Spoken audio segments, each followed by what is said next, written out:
Well, here's a kind of a staple vacuum of my childhood, a Windsor Versamatic.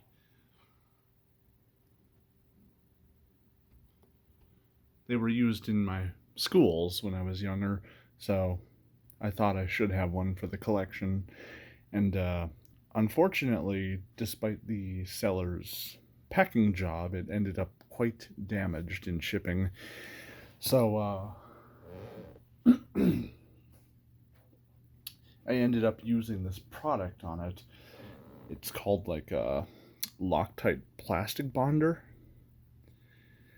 It's kind of a weird little system here because this is like a marker, and you use this as a primer, sort of. So you make sure your parts are clean, and then you take this and you use this marker on the plastic you're on both halves of the plastic you're trying to use, and then you apply this bonding agent.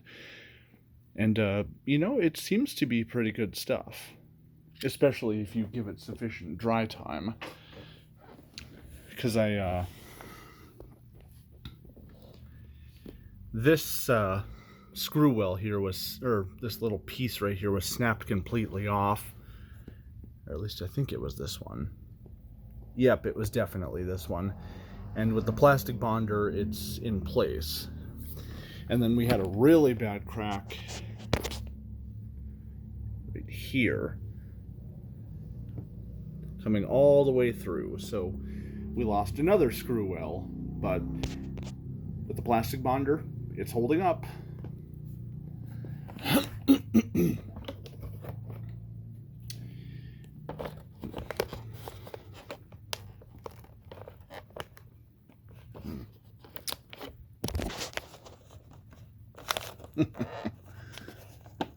There we go. Big old crack.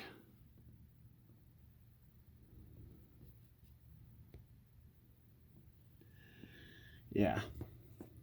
It looked pretty good in the photo, so I'm assuming that all the damage was done in the in transport. And I messaged the seller about it, and he got in contact with FedEx, who I'm assuming, they opened a claim and refunded him, so he refunded me. I actually did not think I would be able to fix this. It's like, because just looking at this, it's like, I'd have to replace both of these body parts, and they don't really produce them in this color scheme anymore, which, I was looking for the white and blue color scheme because that's what we always saw. And then, unlike the Versamatic Plus, this one uses the old cardboard style fitting. These are Clean Fairy brand bags, and unfortunately, it uh, it doesn't work very well with the lock, because this should be kicked out a little bit more to bring this lever down so the door can close. So I have to kind of press that down while pushing the bag door on. It's, a little bit of a nuisance, but it's not that big a deal.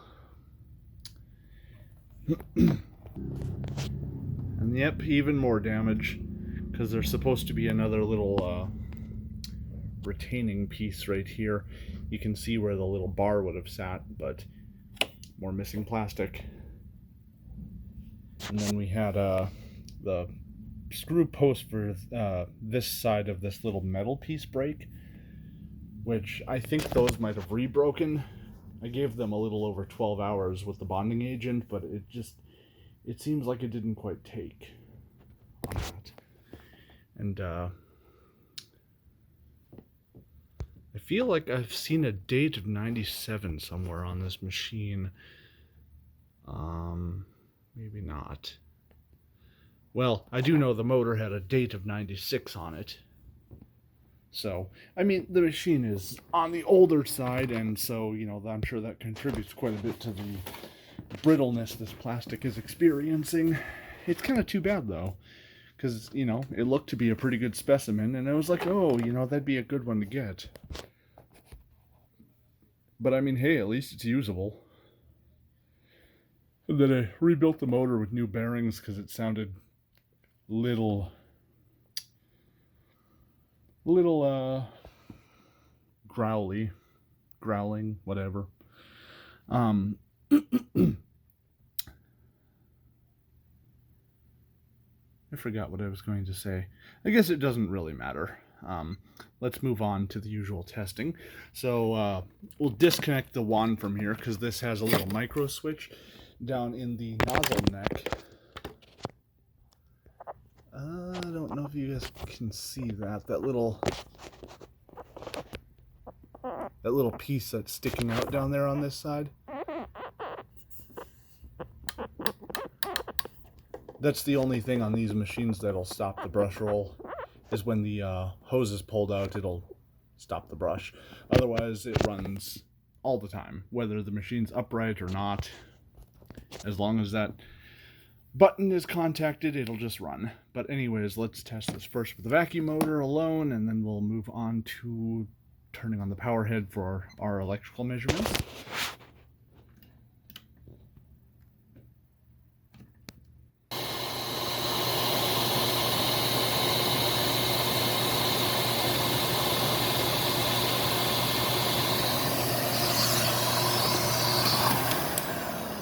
Oh.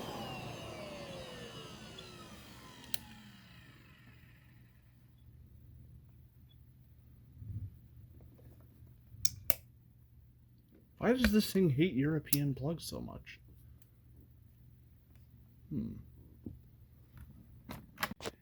You know, I was just having problems with the machine shorting out, and it obviously was coming from the power head. So I opened this back up and I thought, you know, maybe it's from the neck, and it's not from the neck. You know what the problem was?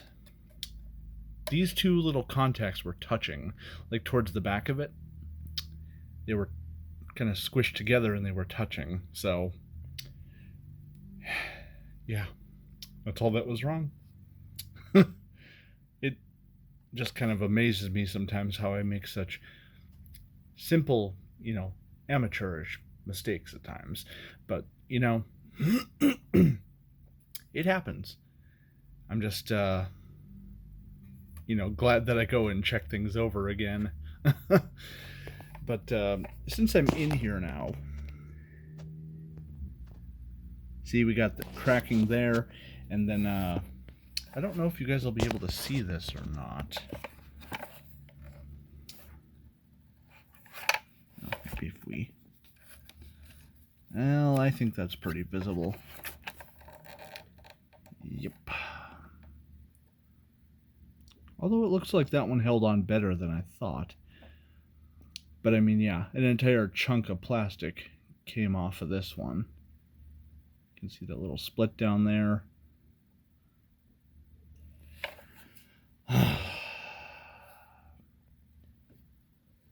And yeah, it's not perfect in here, but you know what? It's good enough for me, because it was much worse. Okay, we're back in business. Power head's working again, so let's give this another try with the power head on.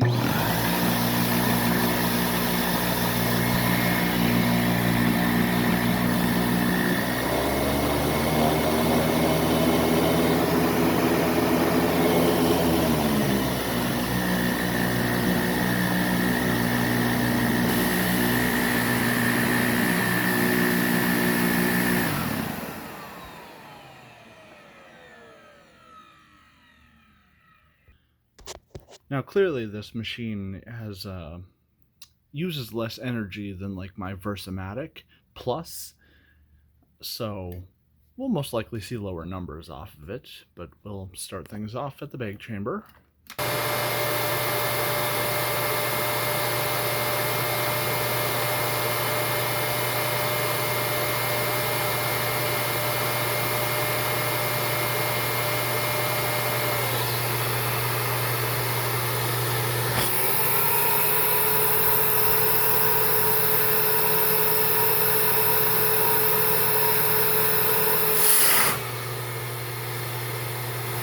And I am missing one of the locking clips currently for, you know, that end. I have one on order, but it's not here yet, so I think I'm just going to leave that taped like that, which won't be fully accurate, but, you know, the clip would occupy most of the space in the hole, so...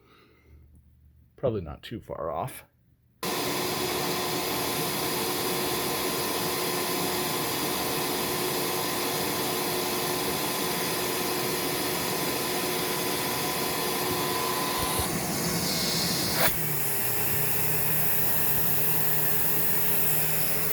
We have leakage right around here. And it's safe to assume if those holes were open a little bit more,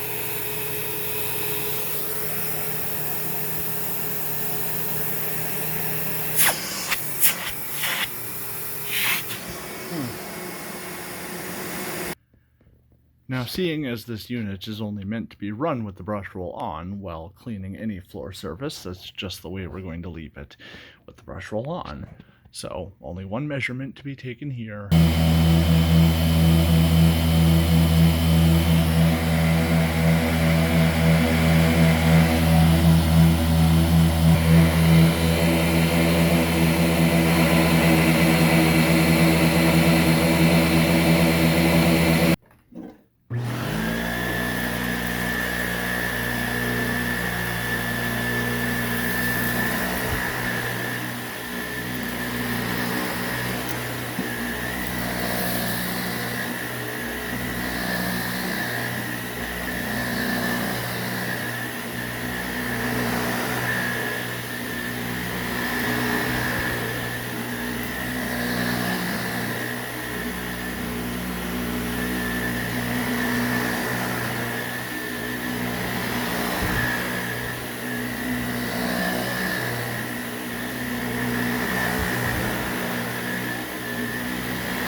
So I know there were later iterations of these that used, I'm guessing, a more powerful motor, or at least they had more power to them. This seems to be one of the earlier ones, because I'm pretty sure I have things sealed up there fairly well, or at least as well as the machine can be. But I mean, its suction is really not very good. I thought it would get like a 60-ish maybe. But you know, this is actually the second Versamatic I've had over the years. The first one I got from a thrift store, and it was just in horrible condition, like really, really marked up. I haven't done a lot of cosmetic work on this one, so I mean, this one does have a lot of marks and scuffs on it too, but the other one was much worse. But still, it's a kind of a fun machine to have. Nostalgic, really. Even if it's not a great performer. Although I have a feeling we'll probably see some similarity in its airflow at the nozzle to the Plus. But unlike the Plus, it doesn't have that little trap door, so I think the nozzle is sealed a little bit better on this. So we might see a higher amount of airflow retention. And I believe the nozzle suction was higher. I don't think the Plus could even hold the gauge. But I'll have to review that footage and see how that did again. It's been a while.